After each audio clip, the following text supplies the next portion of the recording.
Shalom, selamat pagi, salam sejahtera buat kita dimanapun saat ini. Pagi hari ini, Rabu 4 November 2020.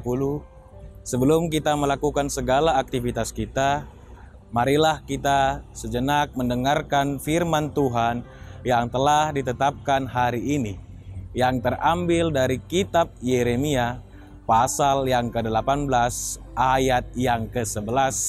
Beginilah bunyinya. Sebab itu, katakanlah kepada orang Yehuda dan kepada penduduk Yerusalem, beginilah firman Tuhan.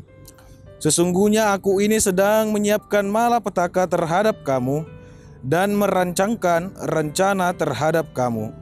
Baiklah kamu masing-masing bertobat dari tingkah langkahmu yang jahat dan perbaikilah tingkah langkahmu dan perbuatanmu. Demikianlah firman Tuhan.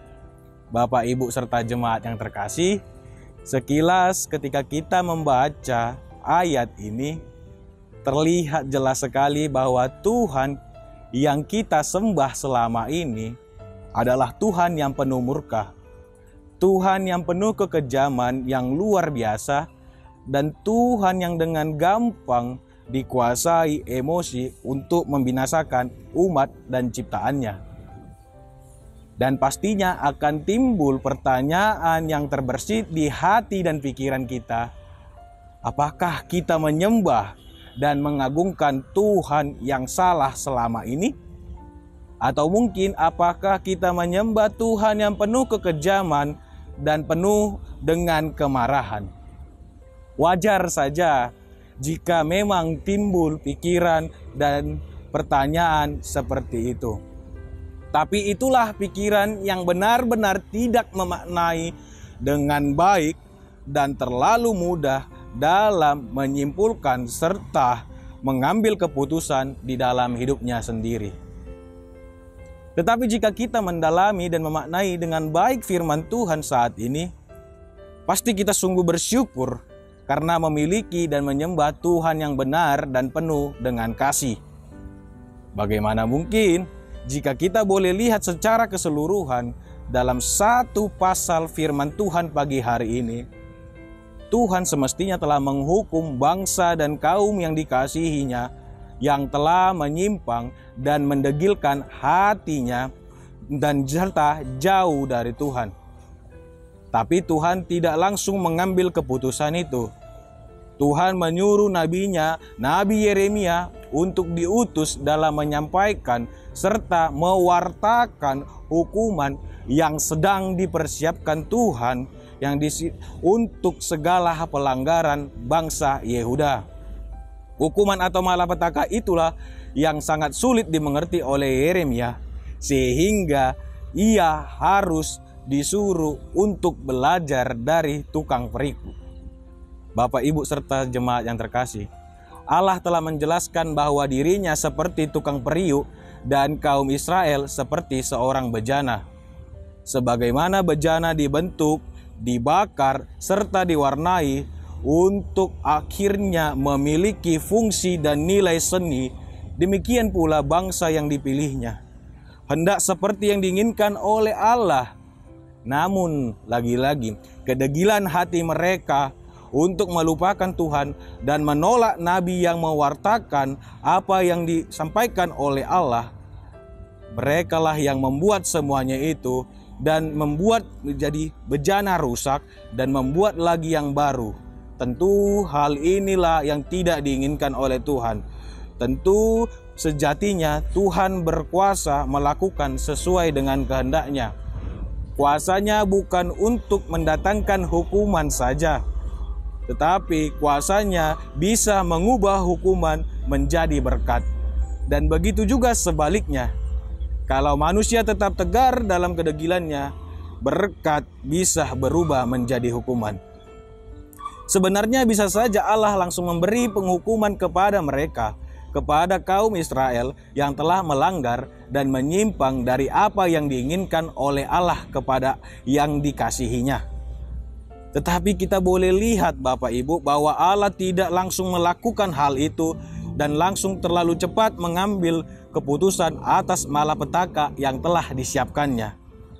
Ia masih mau melihat dan serta merencanakan ketika bangsa-bangsa yang dikasihnya itu, ketika telah disampaikan oleh Yeremia bahwasanya ada sebuah perencanaan. Rencana ketika mereka tidak mau berbalik dan meninggalkan segala tingkah langkahnya. Dan sebagaimana kita lihat juga Bapak Ibu, sikap Tuhan terhadap bangsa Israel, bangsa yang dikasihinya, demikian jugalah Tuhan bersikap kepada kita sampai dan hingga saat ini. Kita adalah bejana buatan tangannya. Ketika hidup kita rusak dan telah jatuh ke dalam dosa, maka Tuhan akan mengubah kita. Untuk itu kita perlu melatih kepekaan kita terhadap apa yang baik dan yang benar, dan apa yang jahat ataupun yang berhubungan dengan dosa. Kita harus mampu membedakan dan memilihnya. Jika kita hidup dalam kebenaran, Tuhan menjamin kita akan hidup dalam berkat-Nya. Namun jika kita jatuh dalam ketidakbaikan, bahkan jatuh ke dalam dosa, maka kita akan siap menerima hukuman. Akan tetapi, pertobatan dan perbaikan dirilah yang mampu menyelamatkan kita dari hukuman dan malapetakannya.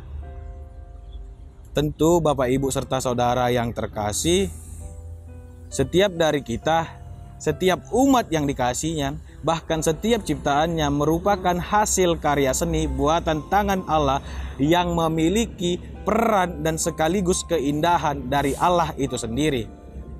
Namun lagi-lagi dosa membuat kita berhenti memerankan keinginan Allah dan kehilangan sebuah pertobatan dan merubah maupun mereformasi dirinya untuk tetap berjalan pada kehidupannya sendiri.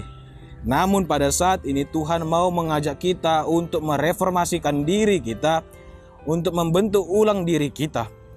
Betapa indah dan berharganya sebuah pertobatan dan merubah maupun mereformasi dirinya untuk mau hidup baru dan mau mengubah hati Allah yang murka menjadi berkat.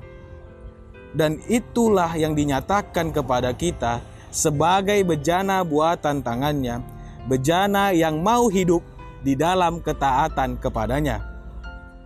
Untuk itu Bapak Ibu serta jemaat yang terkasih, memang prosesnya menyakitkan di dalam mereformasi maupun mengubah hidup kita untuk menjadi hidup baru. Namun proses itu tetap diperlukan. Ungkapkanlah syukur kepada Allah atas kesetiaannya dan tidak pernah jenuh dalam mereformasi hidup kita. Bertekadlah untuk bersedia dibentuk olehnya apapun dan bagaimanapun caranya. Jadilah bejana yang merendahkan diri dan hendaklah berkata sesuai dengan Yesaya 64 ayat 8, "Kamilah tanah liat dan engkaulah yang membentuk kami, dan kami sekalian adalah buatan tanganmu." Amin. Selamat melakukan aktivitas, tetap melakukan protokol kesehatan. Tuhan Yesus memberkati.